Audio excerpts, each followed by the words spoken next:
Добрий день, малятка, любі хлопчики і дівчатка. Запрошую вас на заняття з природи. Сьогодні на нашому занятті ми проговоримо про очі та здоров'я очей. Візьміть, дітки, люстерко і уважно розгляньте свої очі в люстерко.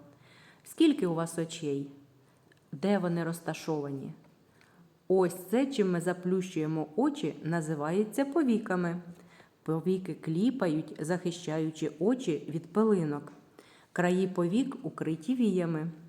Стуліть повіки і обережно помацайте свої оченята пальчиками.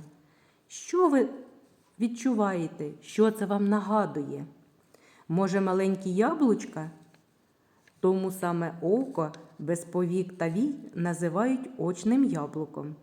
Тепер знову погляньте у люстерко. Що ви бачите на очних яблуках? Два кола. Якого вони кольору? Велике коло буває різного кольору. Очі можуть бути блакитні, зелені, сірі, карі. Велике око називають райдушкою, а маленьке – зіницею. Заплющіть очі. Що ви бачите? Нічого не бачите.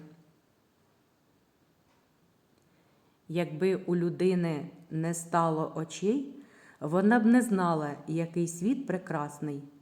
Тому дуже важливо берегти очі. Тепер давайте згадаємо правила догляду за очима. Умивайте очі. Витирайте очі та обличчя тільки особистим рушничком. Не чіпайте очі брудними ручками. Обережно поводьтеся з гострими предметами. А тепер, після заняття, пропоную відпочити і зробити гімнастику для очей. Сонячний зайчик скаче, стрибає. Вгору, вниз. Вгору, вниз. Слідкуйте, діти, оченятками за сонячним зайчиком. Вгору, вниз.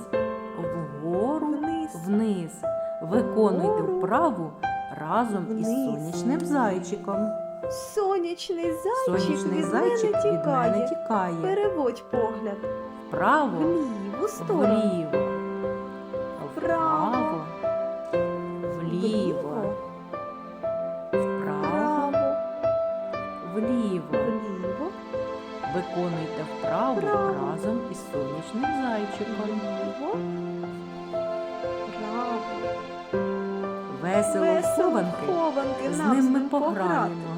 Намалюємо коло оченятками.